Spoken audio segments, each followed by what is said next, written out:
Welcome to the show with no name for November 22nd, 2013.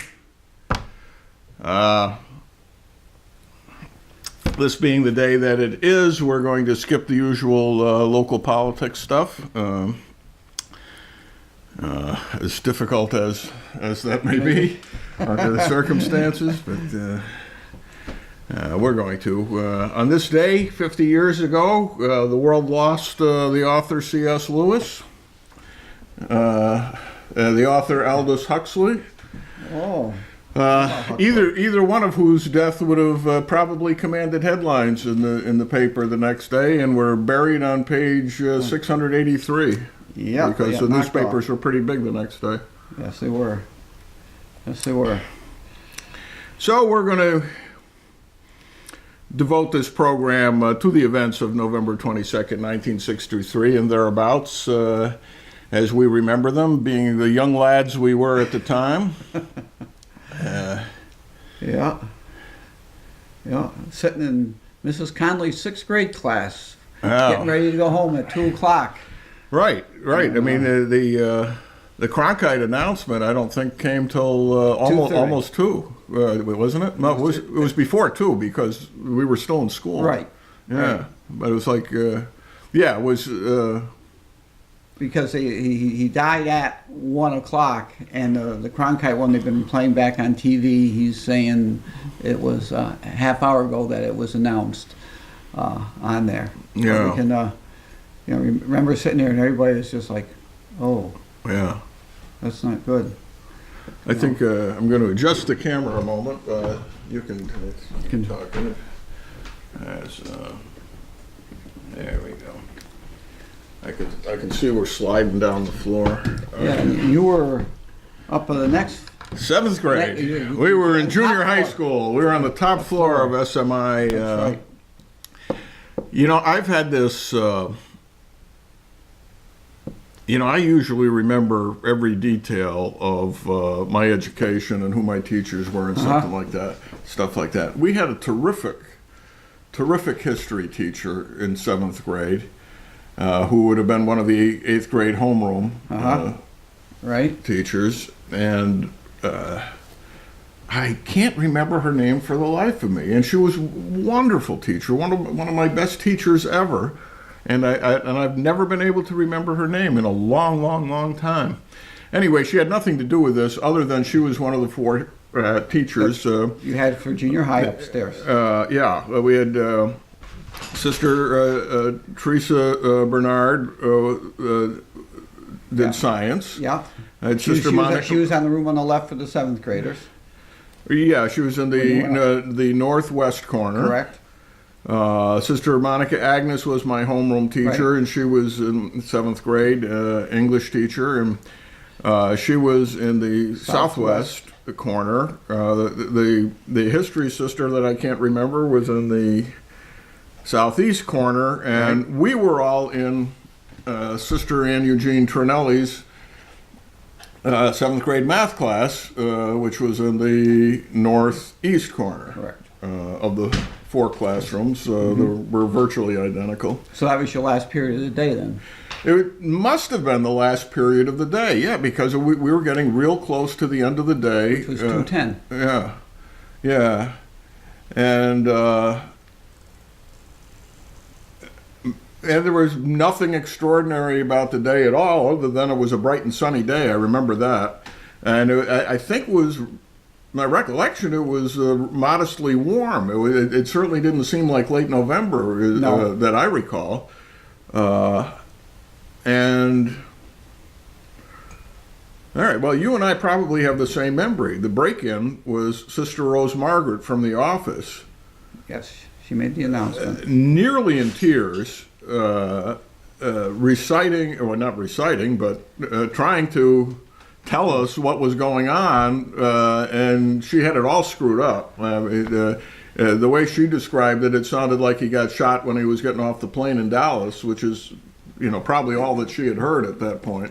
Right, because it's not like today where you've got news crews all over following every place they go. Right. The last reporters were at a particular place, and that's what they were announcing from, right, based right. upon what they heard. The plane landed in Dallas, and she's, what the president's been shot, so she's half hearing it and just getting it to us probably as quickly as she could, and she just said, everybody go back to their homerooms. It wasn't the end of the period. It wasn't the end of the day. It wasn't time to go to the homerooms. Everybody just get back to your homerooms.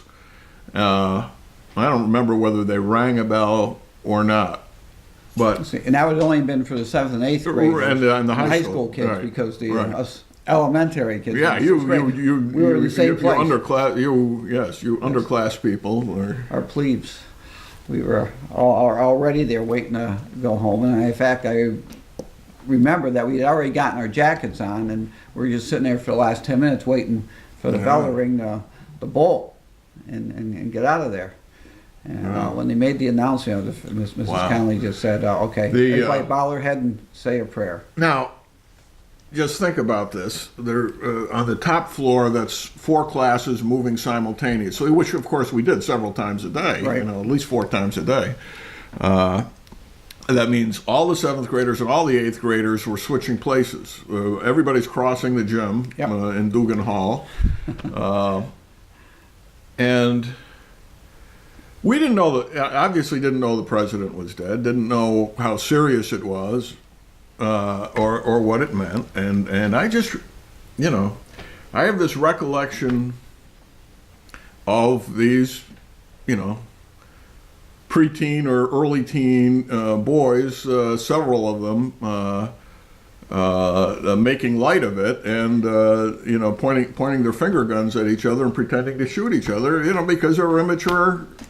What you do when you're 13 years old? One of them did it in front of the nun, or he was in front of the nun and didn't see the nun. Did she disarm him? She disarmed him. Because, let's face it, the Sisters of St. Joseph worshipped the Kennedy family as close to being gods as God Almighty himself. Yeah. And, they did not understand how this lad could do such a thing. And I know who it was, and I'm not going to, I won't even say any more about it to identify him, but he got clobbered. He got clobbered. Just as a general rule of thumb, the sisters didn't understand 13-year-old. Well, probably, but let's face it, they were all numb by this sudden announcement, right? Yeah. And they're trying to hold it together, right? I mean, they have the responsibility to their students to hold it all together, like Walter Cronkite did when he made his television announcement. They absolutely professional, made the announcement just as Walter Cronkite would do, and then he just took off his glasses. Man, that's going to be on today. They're doing it in real time on CBS today. Oh, they are. Yeah, I think starting like 1:30 or something like that. I don't know if they're. I thought somebody said they were doing it for like 4 days. That they're going to run it, just run their old programming continuously, with all the commercials and the soap operas and everything else. Because those were videotapes they did not throw away. But anyway, we get back to homeroom, and now they've got. The radio broadcast coming from the office. Right. I kind of think the radio was built into the speaker system, but it was probably a radio that had been built by Marconi. Yeah. Well, they had that great big switchboard. Oh, the down console there in the was colossal. Oh. Yeah. And I don't recall it much ever being used. I mean, you get the announcements over it, but it actually had a back and forth. You could call into a room and call it back. Yes. But I don't remember anybody ever using that. Let alone the radio had never been used. We were stunned to find that that the radio could be broadcast into the classrooms. So we're just sitting there, and So it was a lot like 9/11. You're just hearing, when you're coming into it in the middle of things, you're just hearing this mad rush of information that's going in all kinds of different directions at the same time. And then there's the pause. And I don't remember what network they were listening to or who the radio announcer was, but he just stopped and he said, "Ladies and gentlemen, the President of the United States is dead." It was cold. Barbara Kern is sitting across from me, and she just went, It was nothing that anybody had ever envisioned or imagined or thought about. We had studied history, and Right. We had several presidents that were assassinated. But to have this one, yeah, I mean, there were only a handful of people in the country who would have remembered the previous presidential assassination of McKinley. Maybe a few who might go back as far as the Garfield assassination. And there were actually one or two who were alive during the Lincoln assassination, but not anybody who witnessed it like we were witnessing this. yeah, And of course, it's the immediacy of it. You've got the reporters right there. You've got videotape. You've got that film footage that they quickly developed and got up on the screen and showed over and over. I remember, when we finally got home and we're watching this. Actually, we weren't watching it we must have gone somewhere. I don't remember where we went. We had to watch it somewhere else on TV because we didn't have a TV at the time. But I remember there was a news photographer in Dealey Plaza who was right there when the shots were fired. And he starts running down the street after the motorcade, not realizing his camera was on. So you've got all this 30 or 40 second shot of running feet and sidewalk and da-da-da-da. They showed that 1,000 times. It's all they had. that's right. It's all they had. It showed like absolutely nothing except the guy's feet in the sidewalk. And yet, in a way, it conveyed the moment as well as anything else could have. The confusion of the moment. So there was the short announcement, the gasp, and then the Star Spangled Banner started playing. And if that was if the announcement wasn't enough to kick you in the gut, the national anthem was. Wow. And then it's like there was like no time to digest that. It was the end of the school day. They sent us home. Yes, they did. Yes, they did. I mean, that was it. We were gone. That was it. We were gone. School's over. Yeah. And then we walked down to the waiting room and got on the Henrietta Glen and. Well, my mother was teaching at St. Mary's. We were a one-car family. My father was practicing law in town. So I remember he parked the black Ford station wagon on Maple Street. Forget where my mother's classroom was at that year. I think she was down in the basement. And so, four of us get out of school. Did you hear the news, Dad?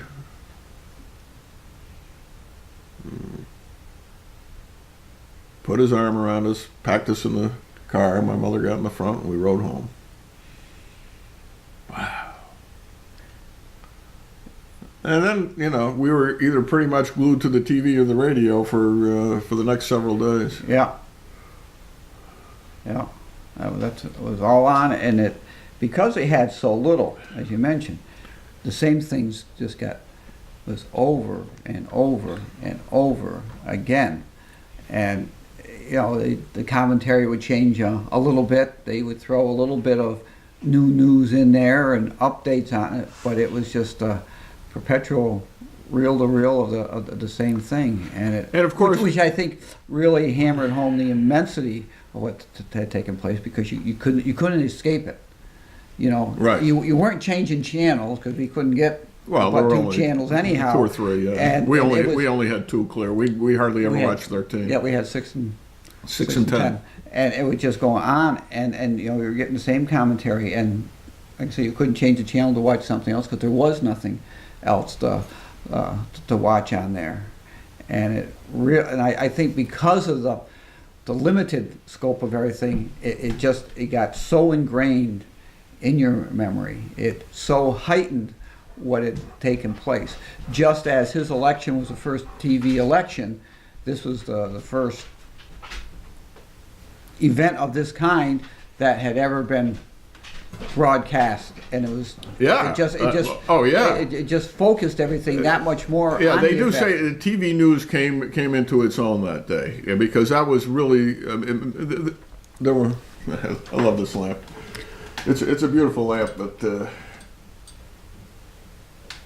you wiggle it a little bit. And I don't understand how that bulb keeps. Anyway, but yeah, I mean there had been another pre-planned TV events. You had seen the political conventions and the election night coverage over a period of time. But those were all static. Right.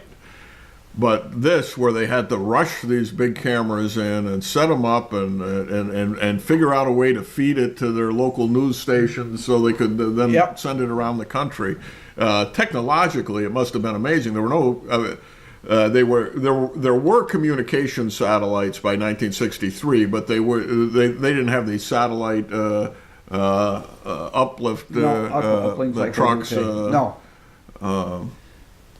And because it was a unique event, they didn't have on hand all the things star that reporters. They did. Yeah, other things. That's right. They were doing studio. Yeah. You know, it was an entirely different thing. But you're right. That was the beginning of broadcast journalism as we see it today. Everything you can go live to. They couldn't do that then. Every place has got a reporter. They didn't have that then. Right. And there was nothing like CNN or Fox News No. with 24-hour news service. No. And every local town didn't have a network or a station that was capable of doing these things. I mean, fortunate that Dallas was a big enough city that they had pretty damn good local coverage. I've watched a lot of that over the last couple of weeks. The CBS guy on the scene was their Texas correspondent, Dan Rather. Yeah. Who, because he was there, made his bones. That's right, made his bones that day. Yeah.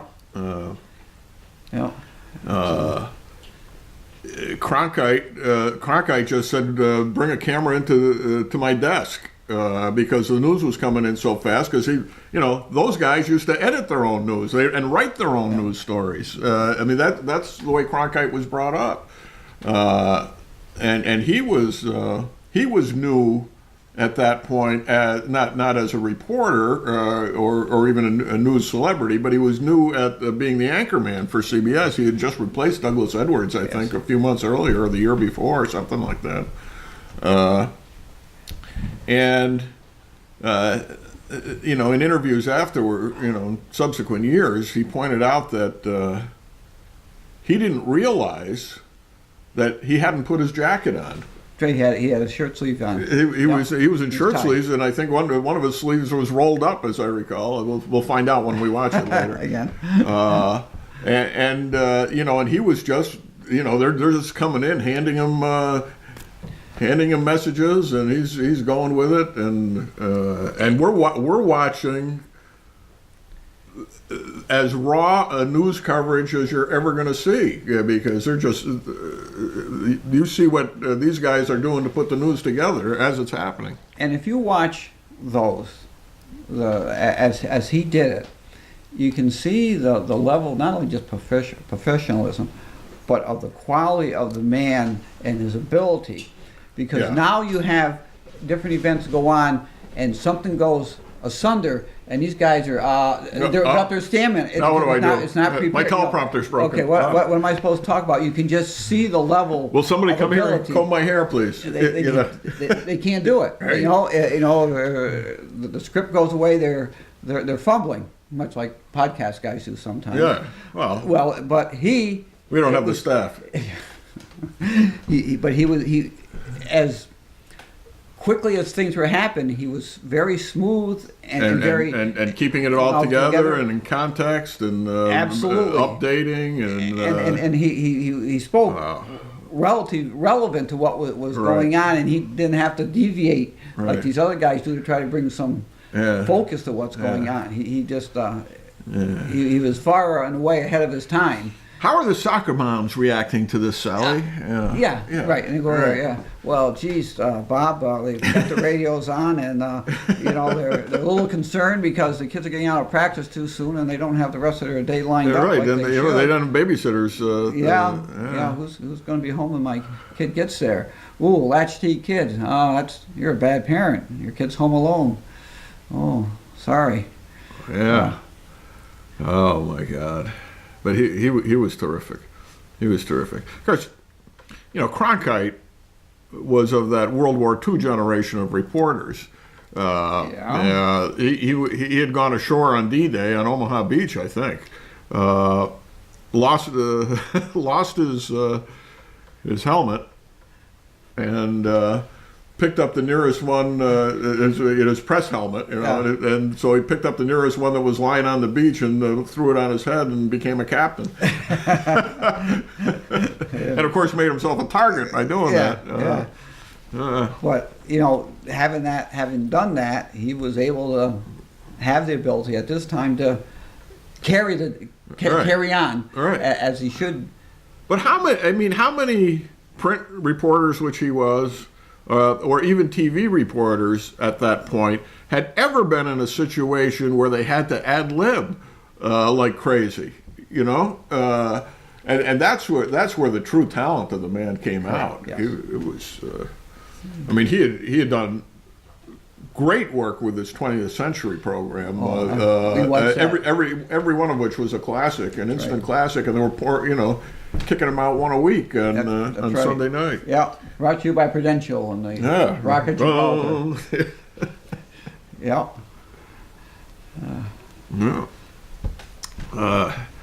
And he had, of course, he had joined the CBS news staff that was headed by Edward R. Murrow, who did know how to talk, doing those broadcasts from London during the Blitz, and so he was ready. I mean, he was the go-to guy, no doubt about it. And I couldn't have seen it at the time. I've seen it since because it had, his announcement happened while we were in school, right? And we were listening to the radio.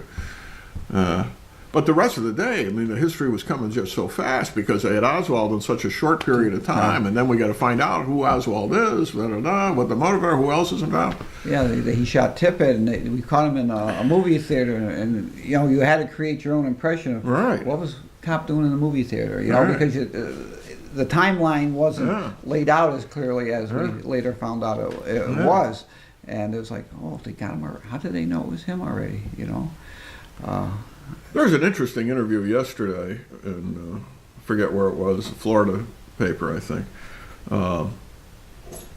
There's a cop who was on the scene, who was Tippett's partner ordinarily, but was because so many cops were out, essentially guarding the president, doing traffic control that day. The ordinary patrol was down to a really bare minimum, and he had one car and Tippett had another, covering a huge zone. But he was actually outside the theater when Oswald was brought out, and later he was the guy guarding the entrance that Jack Ruby may or may not have gone into, and he says some interesting things, like he was never interviewed by the Warren Commission. Yeah, which is astounding because he was like a critical guy. How did Ruby get in the building? That's never been answered. That's never been answered. Even in the implication was that he got past this guy, and he says he didn't go by with me. and he told the story, I think for the first time, that there was a dummy truck, transport vehicle, so that all the reporters on the street would think that Oswald had already left and follow the dummy truck, and then the dummy truck comes around and goes in a different entrance and goes down into the garage. So they never went anywhere.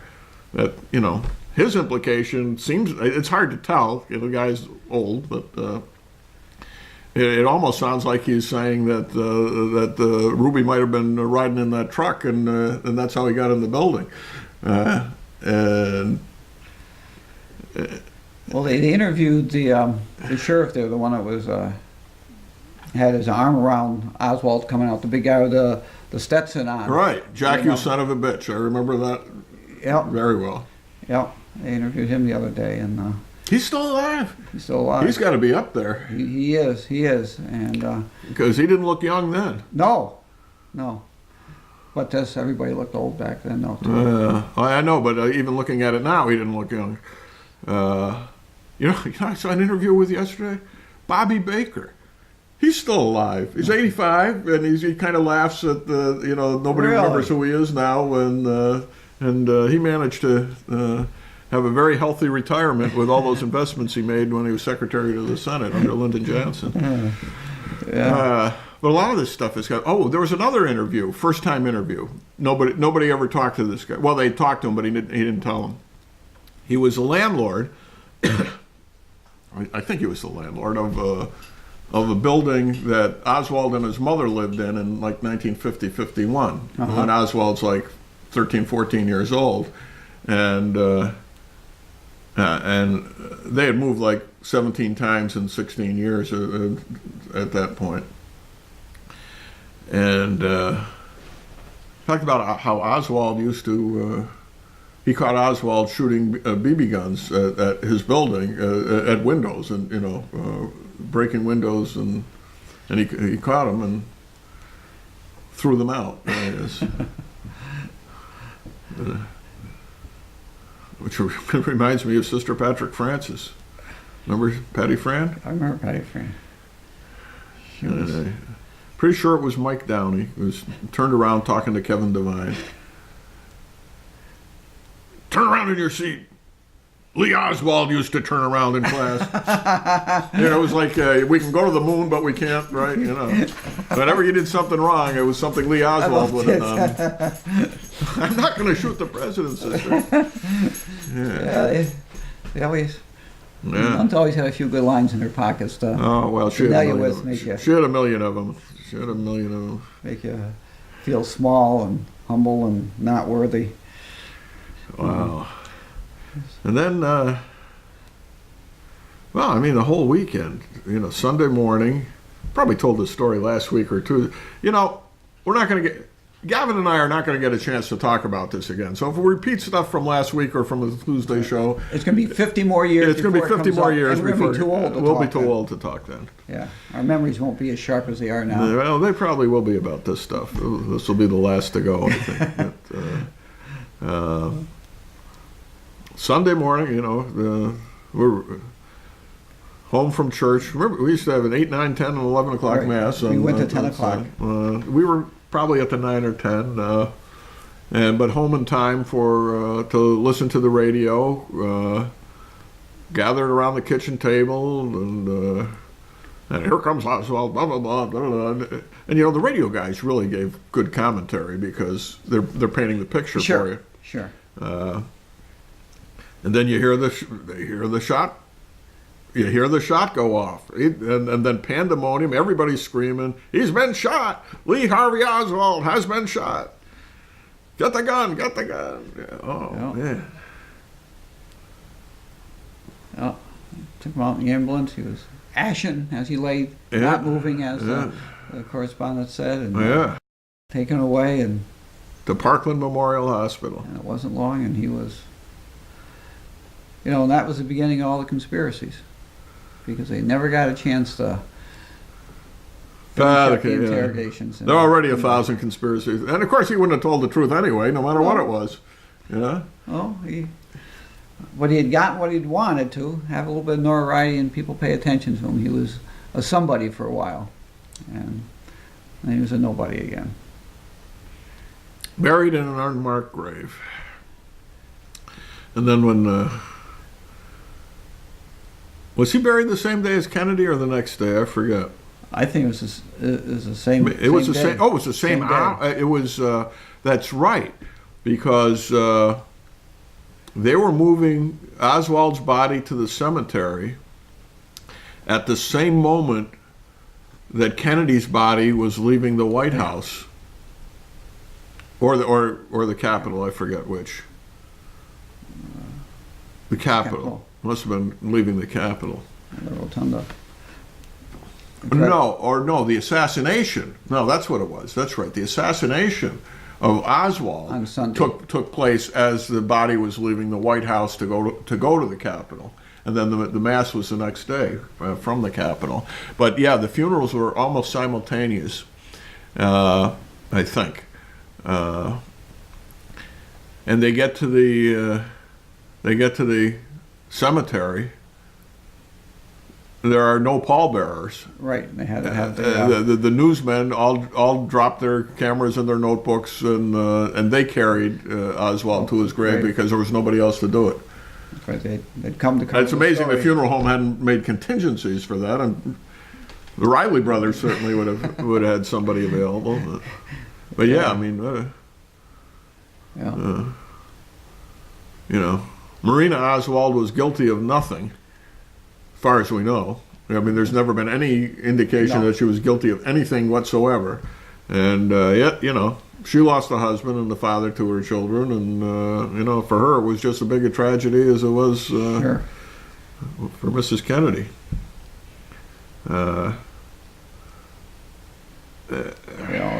When the procession started to the cemetery, everybody has an iconic moment. I just remember the horse with the boots backwards. Yeah. That's what I remember. I don't remember the salute by his son. I don't remember that. I see the picture. I said, well, yeah, I know what happened. But I can just remember watching the horse be led and the boots were on backwards. That and the sound of the drums playing the Dead March. That was the first time I had ever heard the Dead March, and of course it went on and on and on because they were going a couple of miles, I think, in the procession, and of course the procession was carried end to end, which are another great TV moments. Just astonishing how Jackie held up through all that. Both for herself, her family, and for the whole country, really. Nothing but admiration for her after that moment. And she looked terrific in the black mantilla. Yeah, standing there holding the hands of her children.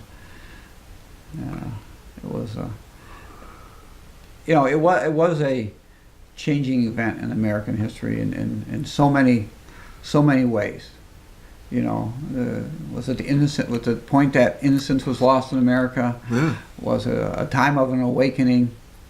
Was it the opening the door to a new way of life here and a new mentality for the Americans? They had I caught a news clip last night of the letter that Jackie sent to Mrs. Khrushchev. Oh. And she wanted to thank her.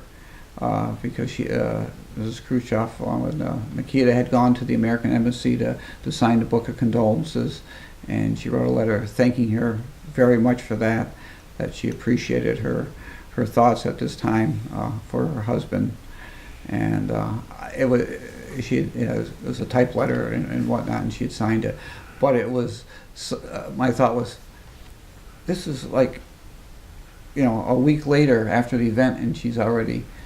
Oh yeah. She already did this. I think it was like December 1st or November 31st. She wrote this letter, and it was like If it was November 31st, it would have been remarkable. In Yeah, itself. since it's only 30 days in November. Thank you for that reminder. 30 Yes. days of November. Right. Yeah, okay. It was either the end of November or the 1st of December. Wow. And to send that, one that is wonderful that the Khrushchevs had done that, and then that Jackie had responded so quickly, particularly after what had happened the previous year. Well, let's was- let's go back to the immediacy of the moment. Kennedy's shot. They all know he's dead immediately. One of the Secret Service guards gave the thumbs down to the guy in the car behind him because It was. the brain was gone, for God's sakes. That they even had a pulse when they got to Parkland is to me is astonishing. But nobody knows what just happened. Nobody, other than Oswald, knows the facts of what just happened. Mm-hmm. We are a mere year after the Cuban Missile Crisis, and there had been more than one minor crisis since then all around the world because the Russians were pushing buttons, in Vietnam and Africa and elsewhere. So nobody knows what's happening. The country is in a temporary state of nobody in charge. You know where my friend Paul Wallman was when the announcement of the assassination came? He was flying in a B-52 bomber? He was flying a B-52 bomber. He was in a B-52 bomber, and they get the word from Strategic Air Command, red alert. And it was like one of 3 times they got scrambled? That they ever went to red alert. I mean, the whole Strategic Air Command, not just the Wallman. It may have even, they did it during the Cuban Missile Crisis, that time, and then during the '73 Arab-Israeli War when the Russians threatened to intervene on behalf of Egypt. What was it? That was the Yom Kippur War, right? I think. Yes. Yeah. But that's it. I mean, just imagine you're Lyndon Johnson, okay, but you're I don't know if Kurt LeMay was still in charge of the Strategic Air Command at that point. I think he was. Like we're friends, General Curtis LeMay. I just remember when he was running for vice president or something. The slogan was "Bombs away with Kurt LeMay." But yeah, I mean, everybody. The guys on the front lines. We may be flying to Moscow in 10 minutes.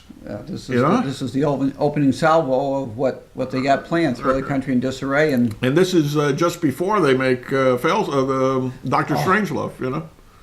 Failsafe was a great movie too. But it was, and for people who grew up during that era, you had a real sense of something could go wrong any day between us and Russia. I mean, you still did your drills. We had the air raid shelters used to fill for the Boy Scouts. Duck and cover. Duck and cover. All that. It just, it was, you watch the news, and anytime they mention, and the Russians, it's like, what's going to happen now? And you had the Strategic Air Command, you had the silos, you had all that stuff going on, and we were not at war, but we were at war. Yeah, we were on war alert constantly. I saw a really chilling video a couple of days ago, and I think it was some guy in Japan, I think, had compiled this. It was a map of the world, and it was one of those time-lapse things that showed all the nuclear explosions up until like 1999 or something like that. Starting with the first test in Los Alamos and Hiroshima, and they start off slow. You get choom, choom, and there's a tally being kept at the top of which country is doing them and where they are. and then you get to then there's like nothing for a couple of years on the Bikini Atoll stuff where we're testing the bombs, and that was just a couple of occasions. And then they start testing it. Then the Russians get the bomb, and now you see the Asia lighting up, and it goes on. You get to that early '60s period. That's when the Russians had their 50 megaton bombs, and these were all above ground testing at that point.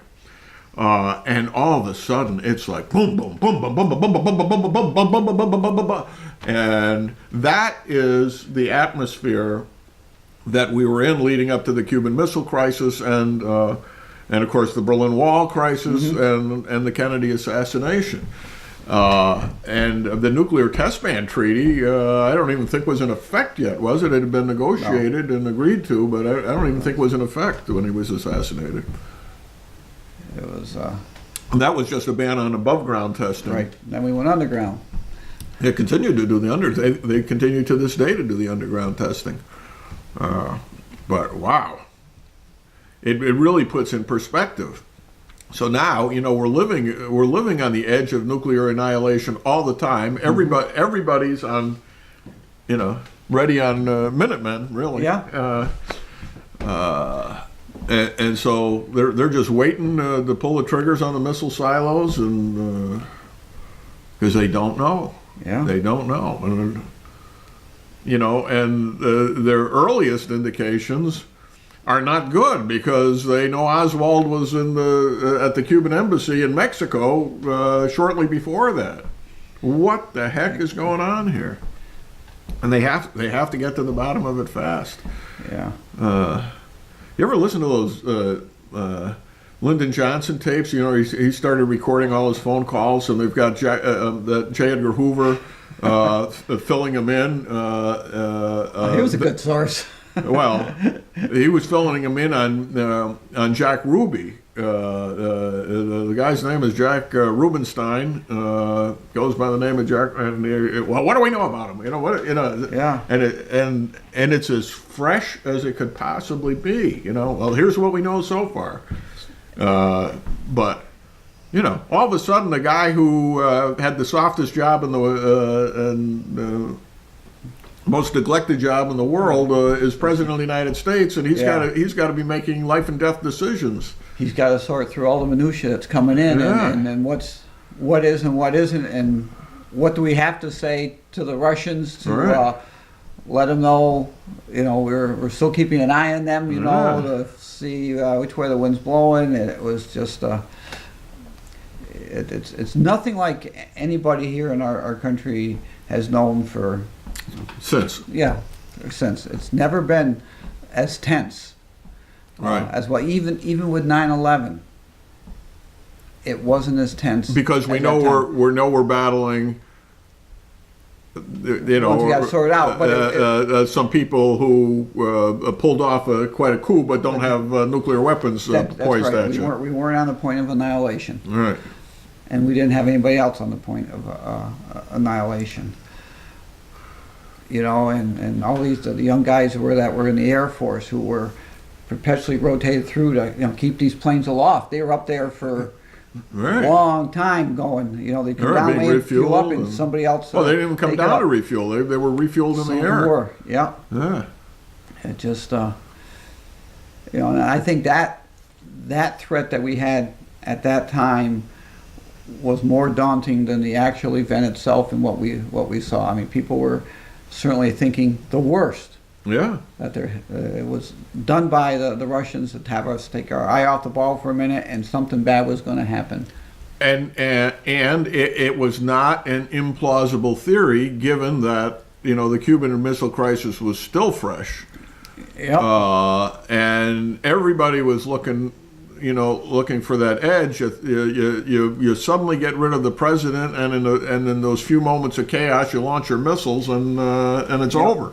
Yeah, Johnson certainly felt the weight of several worlds on his shoulders when he took that oath of office. He had to keep his eyes going in more than one direction. It was not simply one act and that was it. It was one act and what sort of sequences are gonna be followed. And as young as we were, you could feel that tension every place you went. Within the family, within the community. It just, this is really important. It's something else. Something else is going on here. It's not simply one act. Then, of course, there was no school on Monday, the day of the funeral. Yeah. There wasn't anything going on anywhere on Monday except the funeral, which was November 25th, right? 2, 3, 4, 5, yes. It's interesting on the 50th anniversary that the days of the week line up exactly as they did then. Yeah. I can remember being home watching the funeral, and then when the funeral was over, there was a point where people took and caught their breath, and I went up to the corner of Wesleyan and Chapel to my friend Larry Guillen's house. Oh yeah. And we went over to his neighbor's Rick Hayden house, and Rick Hayden had a little basketball court out back, and we went out and shot some baskets for a while. And Larry said, "It's awful quiet here today." There was still this pall over everything. Right. Two 12-year-old kids out there. We're 11 years old, shooting hoops, and you could still sense that. Well, that's over, but it's not over. It's still right. There's still something there. Over us. There's something there. And we almost felt guilty that we were out doing this because nobody else was out doing anything at all. I don't remember exactly where I watched the funeral, because again, we didn't have a TV, but I do remember wandering around the neighborhood that Monday. I must think I was at Joe Cushing's house on Romaine, or at least I was at his house for a while that day, and may have gone up to Smealy's for a while too on Grant. Yeah, Grant and Glen. Grant and Glen. And I kind of think Stevie Gorman was around that day too. Well, that was it. We had a lot of kids on Market Hill. Oh, there were. But I don't remember where we watched it. The Sunday right after Oswald was shot, I think my father decided TV or no TV.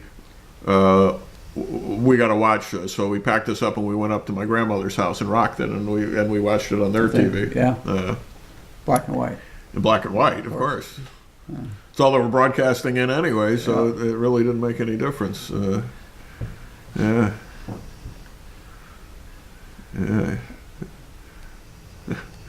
My grandfather's brother had one of the first color sets I ever saw. They lived downstairs, but we weren't allowed to visit very often. Wow. Yeah. That Friday when it happened, like I said, I took the Hen Glen home, but I went to my grandparents. I used to, after school, I'd go up to my grandparents on Market and Grant, 208 Market Street, and I walked from the corner of Glen Avenue where the bus let me off down to their house, and went in, and they were watching. They were watching it, and we all sat in the living room, and it was a blonde maple cabinet, the TV. It's against the wall towards Market Street. It was a little black and white, and we just watched it. Because I remember there was one of the times when they sent one of the men in space in the early '60s up, that I think we'd gotten a day off from school, or it was on a day we had off from school. I remember sitting cross-legged in front of the TV with them watching, and they were just marveled. I mean, they were born in the 1880s, and here you go, from walking to going up in space, and they marveled at. But that's where I saw most of the coverage of the day of the assassination. 1880s, huh? Yeah, grandfather was born in 1888. No kidding. Yeah. Wow. Yeah. He was an old guy for a guy. Is that the Harrison administration or one of Grover Cleveland's? I think in Scotland it was. Well, that was an election year. Well, Queen Victoria was a queen. Yes. Right. Yes. That's right. She's been around for a while. Yeah. He's on that side of the. Was your grandmother born here? My grandmother was born here. Yeah, she was Cocker, or Coker, Cocker. Her brother's Ernie Coker. They lived downstairs from my grandma. But we just watched it, and they were sitting there in stunned silence watching all the footage. It's amazing we can remember such out of 365 days 50 years ago, we remember that one day of that year, or those 3 days of that year. So memorably. I don't think with all the stuff that goes on today that people can pick out a small instance like that, other than 9/11, that they remember exactly what was going on, what was happening. Well, I think part of it, of course, is when national calamities like that happen, there is an immediate need to not be alone. And so you remember the people you're with. Yeah, you're right. Yeah, you get strength. It's funny the things I just remember how nice the weather was that the whole time. Time, Friday through Monday. The Monday, I almost think we were out in shirt sleeves. We were out shooting baskets. In the neighborhood. I think I might have had a. And I see how cold it is this week, and it doesn't seem like wait till tomorrow. Been the same month. Wait till tomorrow, you see how cold it's going to be. Well, we're going for Thanksgiving at Anna's, and it looks like we may have a nor'easter the day before. That was in the long-range Richard forecast. Yeah, I saw that. But it was certainly a time of change in how people viewed a little bit more cynicism of things that inspired after that. There's no question that our lives and the whole country have that great mark or demarcation line, before November 22nd and after. And how compelling it was is, even though there were many people who did not support him in his re-election, though probably everybody at St. Mary's, except for maybe 5 or 6 of us, did, and my grandparents, that that wasn't even a consideration. That was not a consideration. Nope. And we both came from good, solid Republican families, aside from my grandmother's. But he was the president. Right. He wasn't the Democratic president. Right. Eisenhower wasn't the Republican. He was the president. The president. And and even beyond that, he had for all his quirks and peccadillos, he had many qualities that were admirable. He was certainly a great communicator before Reagan was. He had wit and charm, and I think probably a genuine niceness about him. Charlie Crable posted 3 of the pictures from when Kennedy came to New York and it came to Amsterdam online, looking for information the other day. And of course that brought really dozens and dozens of comments of people who were remembering things that were going on that day. And they say, like, why did Kennedy come to Amsterdam? They think this, well, look. The town was about 75% Catholic in those days, and most of them were working class Catholics and Democrats, and a lot of Union families back when there were a lot of Union families. And what could have been more natural? And the people, some of the personal stories, how one girl was in her St. Stanislaus uniform and he picks her up, and you can just see how that would have been the most natural thing in the world for him. And one of those, on the posting there, somebody said St. Mary's got let out to go see him. I do not remember. I know for a fact that did not happen. Now, my people may have skipped school. Some of them may have skipped school. That was pretty tough to do back, especially it was tough to do, especially because you had a uniform. Right. My thought was then, maybe they did let the high school kids out to go up there. but we elementary, absolutely positive for sure, did not get let out to go. But maybe They did let the not. high school. And I know they did not because I discussed it with Father Glavin Did ya? himself years later. Okay. Because the circumstance was I wanted to give him a complimentary ticket to a fundraiser for my election to something or other. Mm-hmm. And he absolutely refused it. And he says, it's nothing personal. He says, I do not. I have a long-standing policy that that this church will not even give a hint of favoring a political candidate one way or another. And he says, and to show you the proof of that, he said, when John Kennedy came to town, I would not let the students at St. Mary's out to see him. Now, my mother was probably days from being hired as the permanent English teacher at St. Mary's at the time, but she was a substitute teacher. She was there, and the following week, if he'd come the next week, she would have missed it altogether too. Yeah, but absolutely, if there were any St. Mary's Institute kids there, it was because Kennedy was still hanging around for a little bit. He actually stayed for quite a while. He walked Main Street in the neighborhood, apparently. But they did not get out, even though it was even close to the end of the day. It was like after 1, I think, when he spoke. Absolutely did not get out, elementary or high school. He would not allow it. We got, and it was a block and a half away. It was. I mean, you see in those pictures that are taken, they got the Second Press Church that was still there. You got the Founds Glove factory right there, and but if they'd let us out early, I would have gone down to Nixon Lodge headquarters where my grandmother was and helped her pass out buttons.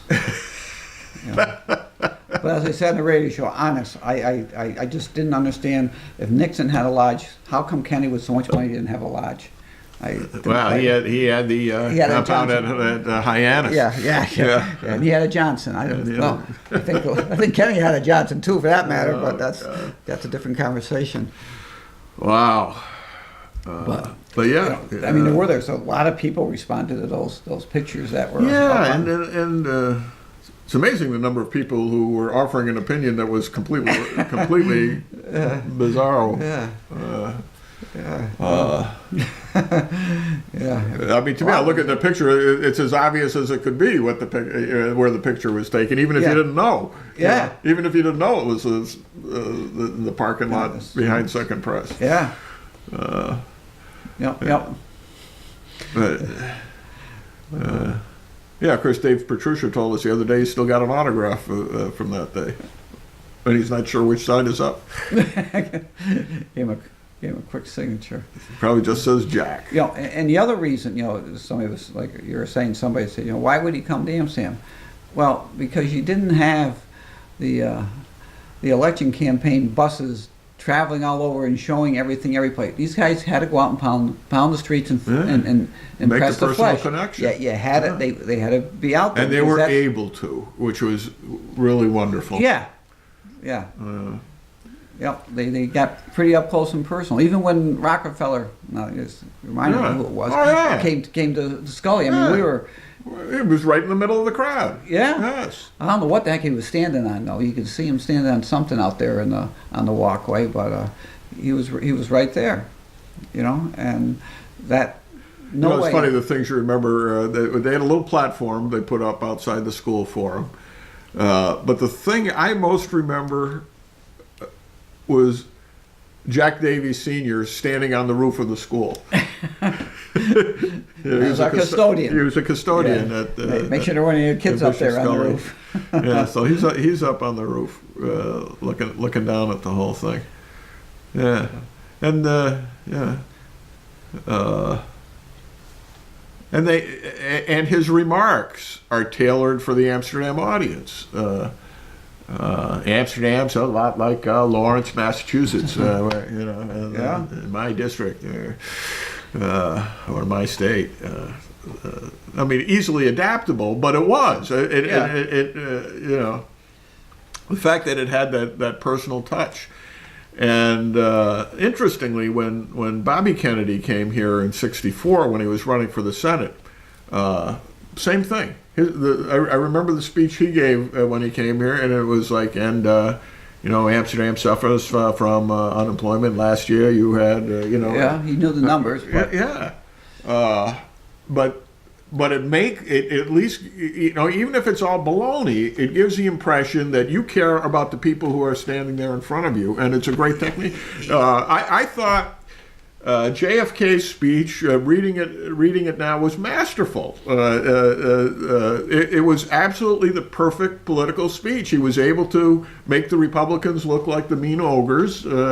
And he said, it costs this laundry woman $55 a week just to survive, and the minimum wage only gives her $45.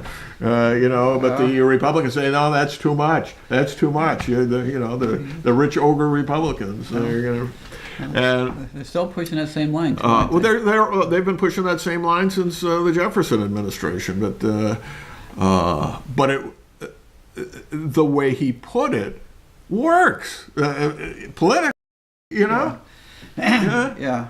But at least when he spoke, and he had a degree of sincerity in what he said, which is different than when people speak now. It's not even paying lip service. It's just get it out of the way. We're talking, or I was talking, as usual. I was probably interrupting you at the time about, how nice it was before the assassination that presidential candidates and presidents could get in and mix with the people without fear, without hesitation.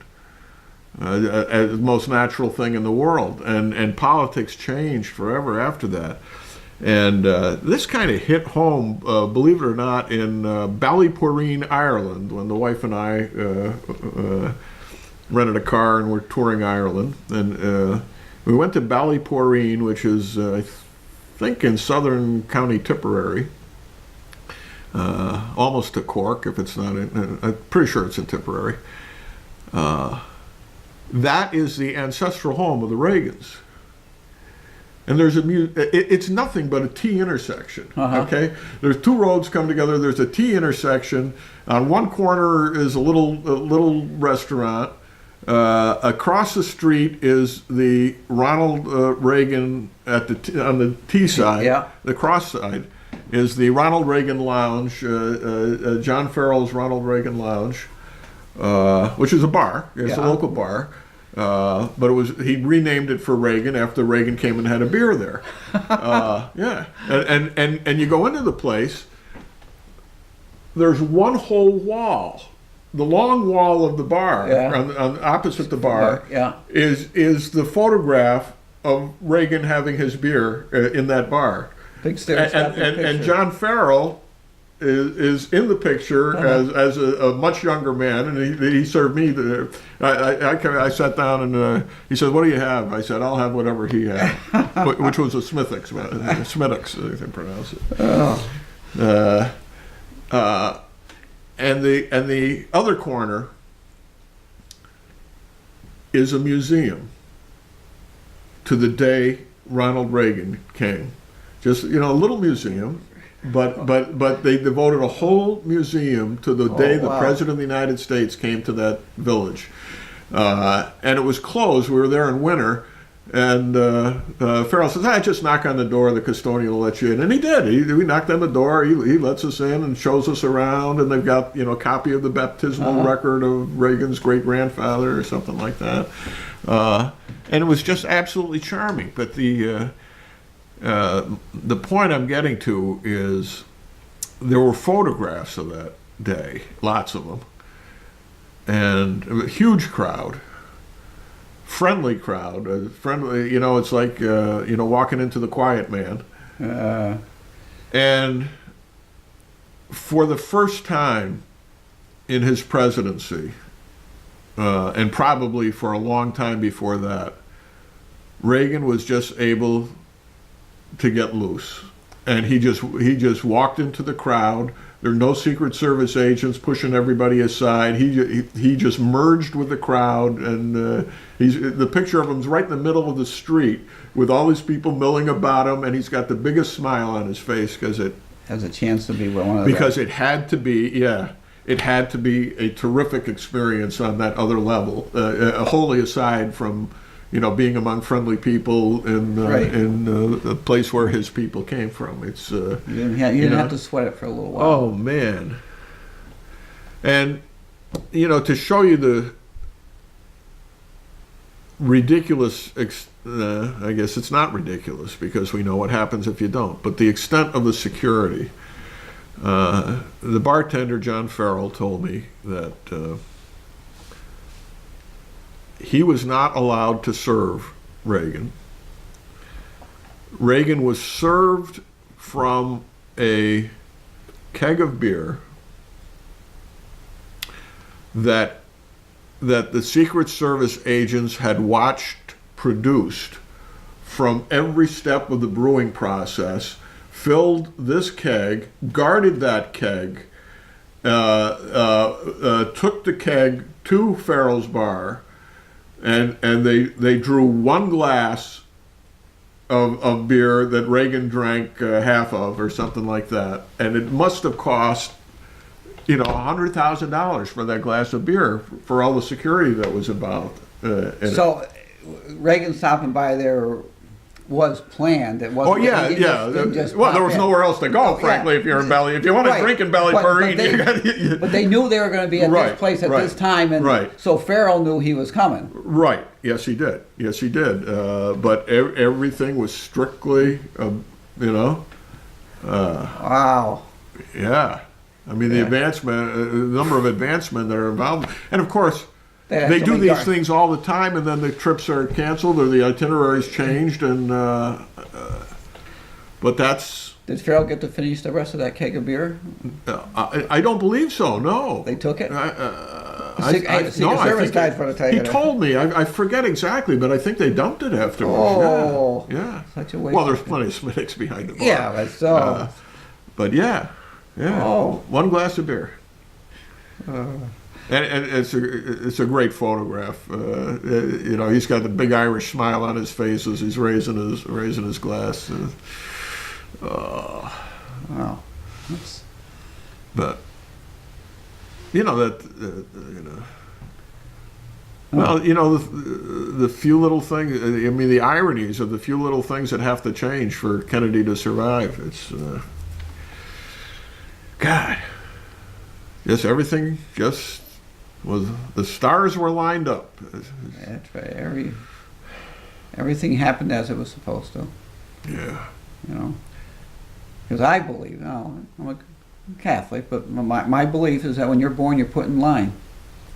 And when you get to the head of the line, that's it. You can't jump the line. Can't jump the line. You can't go back in the line. Yeah. It's there. And you don't know who's ahead of you in line or where you are in there. I mean, there's some are way farther up in the line than you are. Yeah, it's not like it's preordained, but it is only going to happen one way. Yeah. It's going to be what it's going to be. And it's always the last thing anybody wants to do, too. Get the head of the line this time. Every other line, you want to be first. You don't want to be in first in this line. Nope. But you never know when you're at the head of the line. That's the good news, and the bad news is you tee off at 8 o'clock tomorrow morning. That's the end of the "Are there golf courses in heaven" joke. Yeah.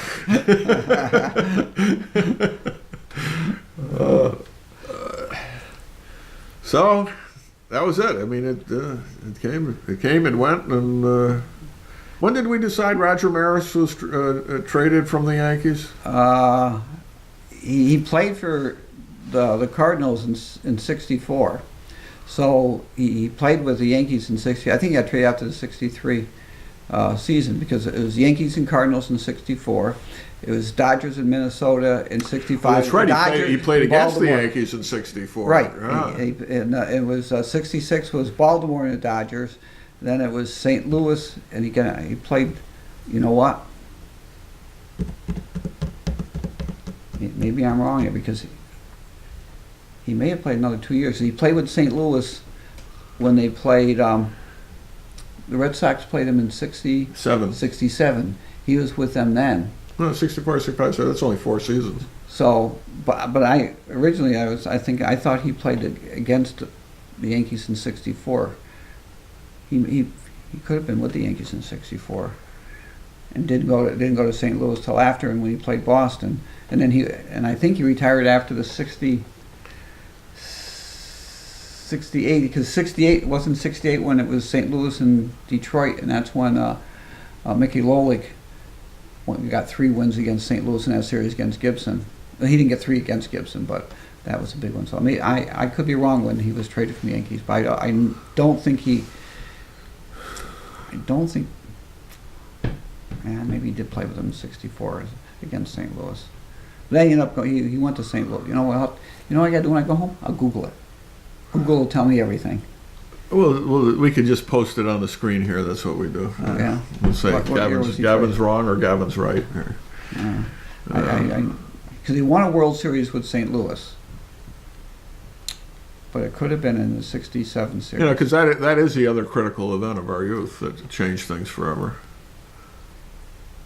According to the Still the Beaver TV movie, when Beaver gets divorced and has to come back and live with Mom, and he and Wally are sitting in their old room, and Beaver is just lamenting, you know, how the world has changed, and he says, "When did it all change, Wally?" And Wally says, "I think it's when the Yankees traded Roger Maris," and that's as good an explanation of the late '60s and what followed as anything. Yeah. You know.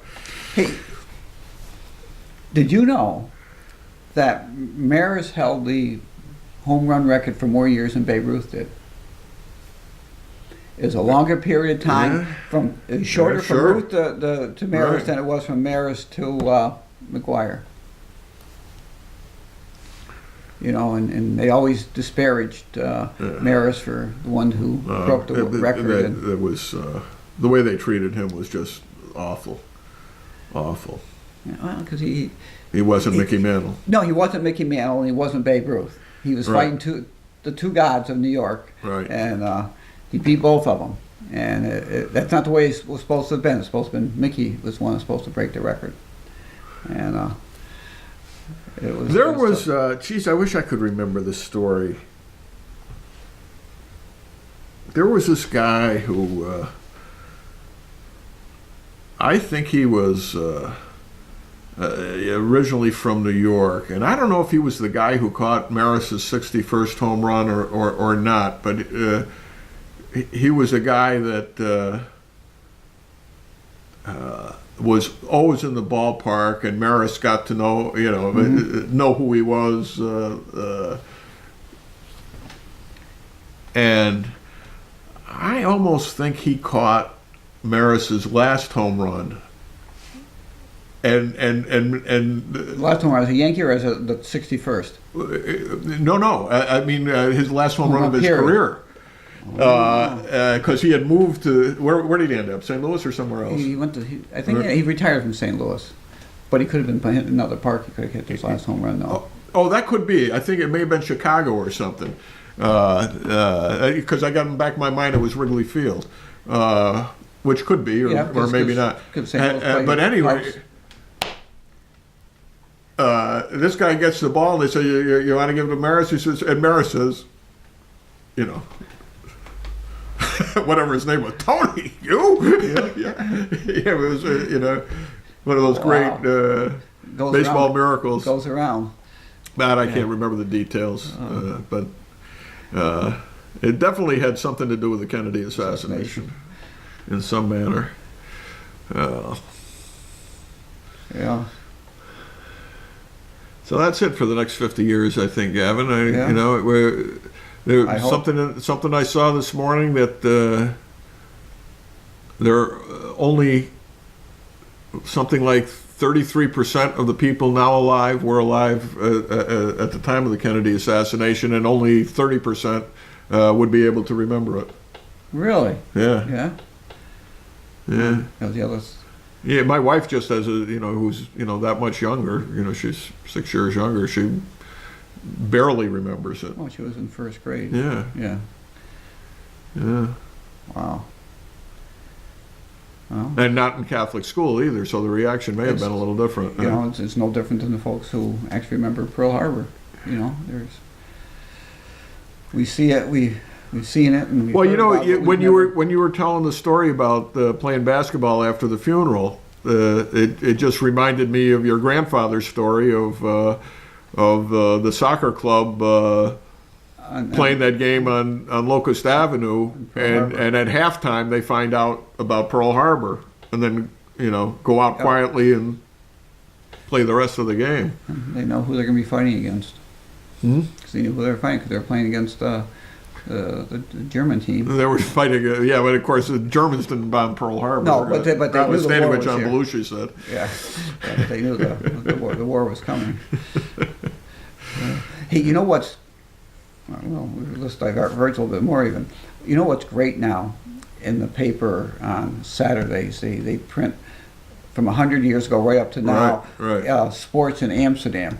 And they had a thing last week about the soccer club from 100 years ago, and they had just won some cup or something in there. I'm thinking, Right. that was the Same guys. It was the Blues, yes. Same family. Guys, yeah, absolutely. It's like, First wow. names may have changed, but the last names were all the same. Yeah.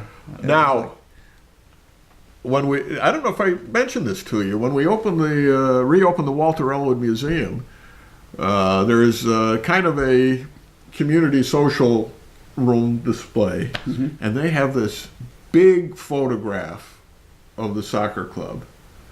And I'm looking at it, see who I can recognize in it. It's from after the war. John Campbell is standing as the manager and not as the ball player. So this is the picture I should have had at the end of my book, because this is the team that took the field after the war when they all got back together. And that was and you go through I'm not sure your uncle is in it or not. I forget. Did he play in when they came back? I don't know. Or he was playing for a different team for a while, I think. Yeah, I'll have to go down to the museum and see the picture. Yeah, it's great. It's good size. Because that was the end. Because they didn't last a whole lot longer after the war. They were pretty much gone by 50. They came back and they put a couple teams together from some tournaments and stuff. Yeah. But the team, the old guys against the young guys. Yeah, but as they was no more after a couple years after the war. It just there was a shift in the community, and soccer didn't make the curve. And those guys are getting too old to play. Yeah. And they didn't have those years in between where they were bringing up the younger guys. No, they didn't. They lost that. The momentum. Yep.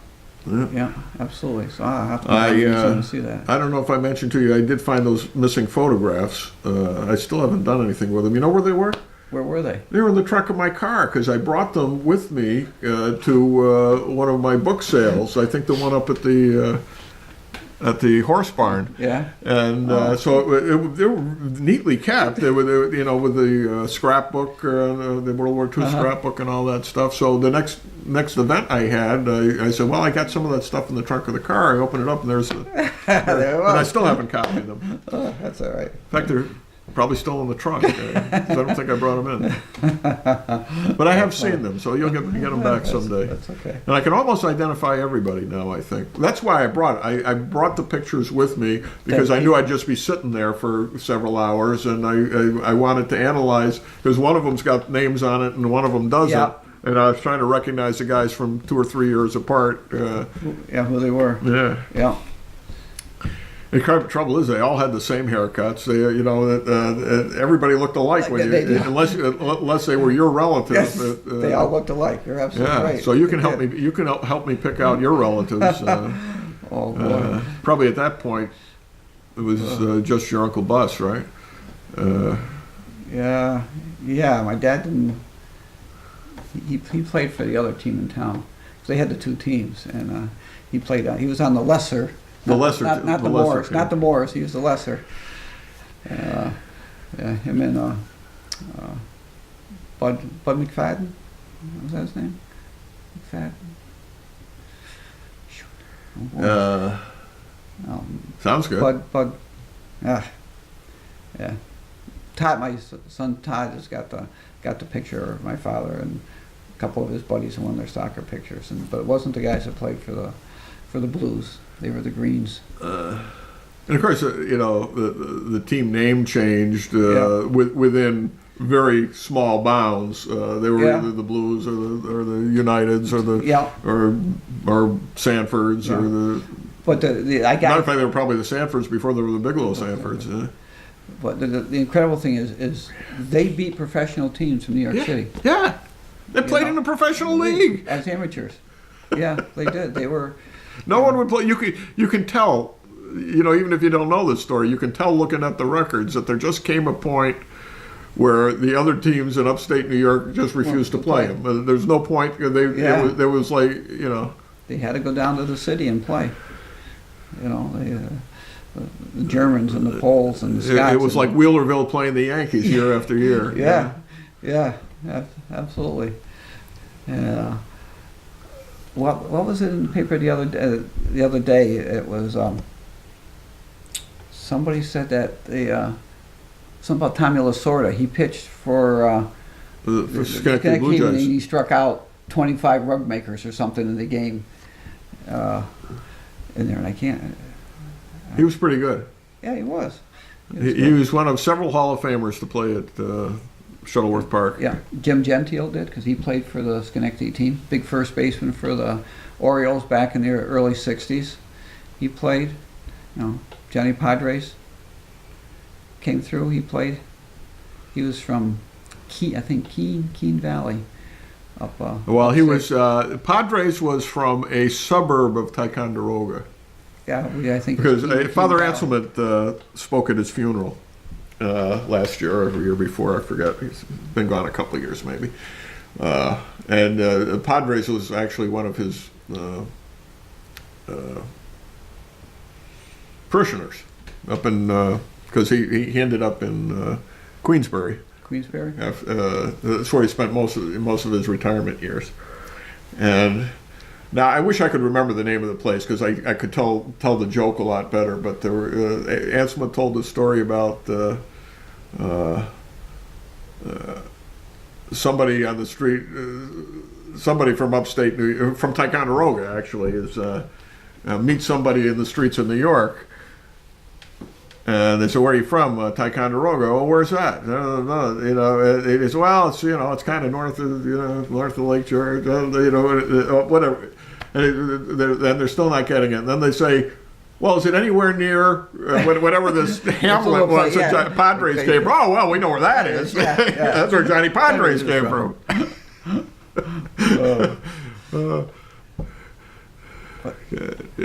How can you be? I forget. He pitched in the '62 series, right? Or Padres? He pitched in '63 against the Yankees. Or '63, I mean, yeah. That was his last year. Yeah. And then he left, and they traded Frank Howard to Washington for Claude Osteen, and Osteen became the Padres. That worked for both rotation. sides. Yeah, it did. It did. Yeah. Osteen pitched for him in the '65 series against Minnesota. He was the Minnesota beat Drysdale and Koufax in the first two games. They go back to L.A. Osteen pitches, they win. Drysdale wins. Koufax wins. They go back to Minnesota. Osteen gets beat, and now it's the final game, and they flip a coin, and Koufax gets the pitch, and he wins 2-0 with Drysdale in the bullpen. But that was a good trade. It worked out for both teams because Howard he was Washington. That was it. Oh my God! Well, they had nothing else really. But we went down in '63. The Mets were still at the Polo Grounds. My dad took myself and my grandfather down for 2 games. We went on a Friday night and a Saturday to see them play the Dodgers. And in Friday night's game, Frank Howard hits a ball up into the lights. And it goes for a home run, but nobody knows it because you can't see it anymore. It gets above the lights, and it's just out there, and it's like, oh, home run. All right. The next day, come down. We couldn't see it come down, because it's out in left field. And then the next day, whoever was pitching for the Mets throws Howard a curveball, which Howard takes as a fastball to start with, and he reaches way outside, and his right hand gets off the bat back here. and he ends up one-handing it out the left field for another home run. Out of here. But the best thing that Koufax pitched Saturday, and the Dodgers won. But the best, most memorable thing of that weekend, we're there, we're watching the second game, and there's 2 outs, and the Dodgers have the bases loaded, and Roseboro hits a ground ball to Marv Throneberry at first base on the ground. Now, in '63, I'm 10 years old, and I see the balloon over his head. The balloon over his head open up, and he gets it. He says, "I can take it, and I can throw to second, and they can throw back to me first. I can get him out. I can step in first. I can throw to second, and I can tag him, or I can go throw home and come back to first." He throws home. Willie Davis is halfway to the dugout by the time he does anything to the ball. But you could just see him thinking going through all the... What should I do now? Yeah, exactly. And so everybody's safe. Right? Everybody's safe. The Dodgers win the game like 4-3 or 3-2. Stengel had a great remark about him. I can't remember what it was. It was not complimentary. He was just the epitome of the Mets' frustration over the first couple of seasons. And it was. There were probably more Dodger fans than Mets fans at that game. It was, and I can just remember how huge a place it was. I mean, it just immense. I mean, you could barely see center field.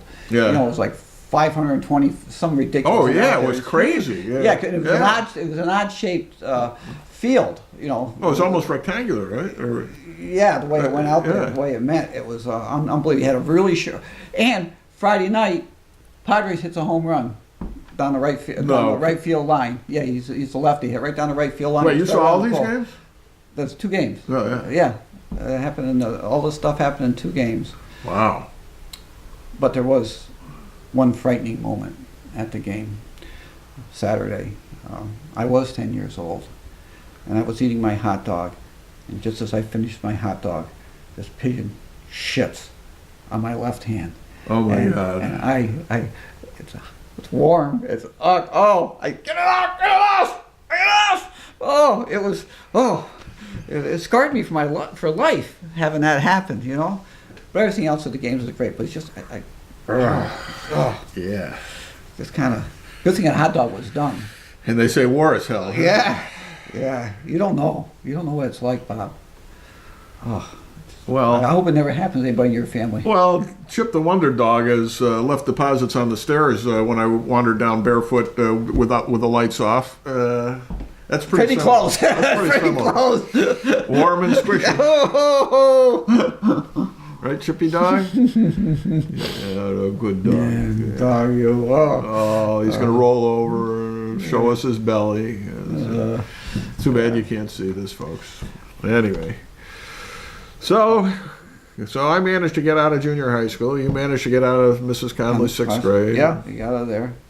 Yeah, she used to sit up on that big rostrum, Mrs. Conley. She had the elevated desk. Yeah, and she was. There were a handful of those around. Sister Ann Roberta had one too. She took it with her to Scully. Oh, I almost think the one she had was higher though. I don't think so. I think they were identical, really? and they were one room on top of each other, and I think those were the only 2 in the building. And there never seemed to be a rhyme or reason as to why those 2 rooms should have the platforms and the others didn't. They had the juice. Well, maybe they had the juice. But I remember. Mrs. Conley was there when my father was in school. I remember. And as was Sister Gertrude Joseph. Gertie Joe.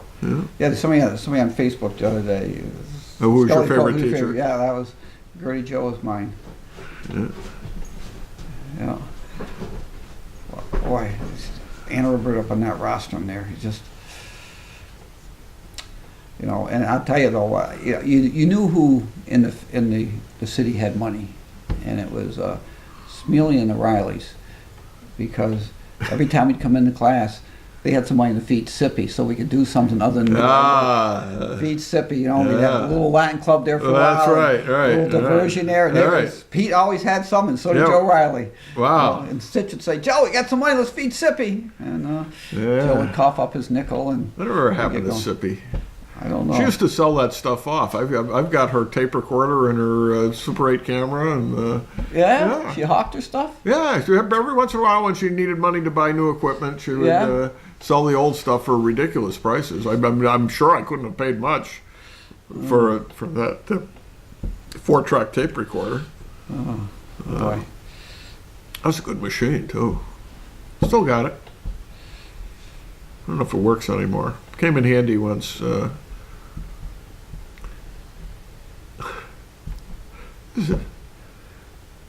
I must have been an angel from God, you know. I must have been anointed for this task. I was working at WCSS in high school. I think I was still in high school. Might have been in college. And Richard Bartizel told me how his wife, who was from Scotland, had gotten a tape recording from her brother, whom she hadn't seen in many years and hadn't heard his voice in many years. And they went to play it on their tape recorder, reel to reel, and they couldn't play it because in Scotland, just like they're dancing, instead of going clockwise, it goes counterclockwise. And so everything was in reverse on the tape. Okay? So you heard the end before you heard the beginning. Right. Yeah. And strictly backwards. Yes. So on a standard reel-to-reel, whether in Scotland or here, there's 2 tracks, and you flip it over, and so you're recording on the top half, going one way, and the bottom half going the other way. But the heads are set in the opposite way, or the reels are set in the opposite. Whatever it is, it didn't work. But I had Sister Anna Roberta's 4-track, and you could so that you could, if you wanted to, you could fit 4 tracks on there and separate the tracks. So I said, watch this, and so I brought my tape recorder up there, and we called track 1, track 2, and it picked it all up, and they were able to plug it in and record it the right way, record it their own way. And I'll never forget, what was her name? Molly, right? Yeah. She had tears running down her face when she heard her brother's voice, and it was like this was like the best thing I had ever done in my life, and only because I had bought Sister Anna Roberta's hocked equipment. There you go. I must have been in college. I wouldn't have had that in high school. Well, maybe though. I don't know. No, maybe I would have had to bought it from her in school, right? Yeah. Yeah. I don't know. I wouldn't have bought it afterwards. I wouldn't have had the contact. I got a lot of her stuff. I got. She gave Marie Guagliardo her most of her Latin collection. So I've got the song sheets upstairs and. Oh yeah. Yeah.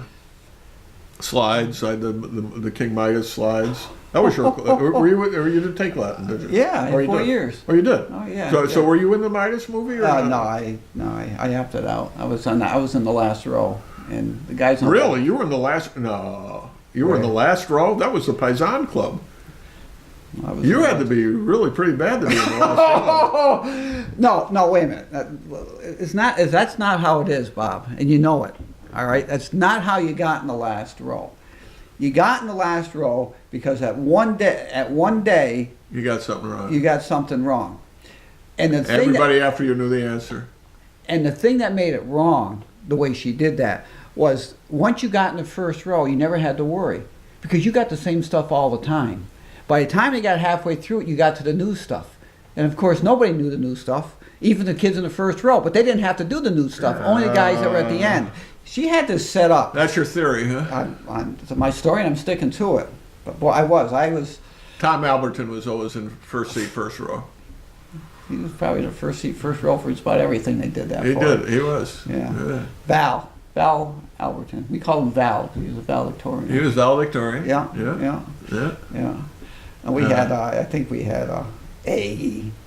Salvete discipli, salve Toma. Yes, how are you, Mickey? Repetition is the mother of study. Right. The first declension endings are. And you almost hear. Hear Don Knotts doing that, right? The first declension endings are I am East Aussies. He could have made a fortune being her, couldn't he? If he played that part. Holy cow! Wow. Yeah, and she had all the girls over in the first row. He had a couple. We had Peter Smealy, Peter Smealy. yeah, Jim Blaine, Jimmy Blaine, yeah. James Blaine from Maine. No, that's a different one. This Yeah, is, but that's what they used to call him. well, because you know that's his what the senator was his from. yeah, that's right, his unrelated relative. James Blaine from Maine. Yeah, yeah. You know, the man who almost beat Grover Cleveland. Yeah.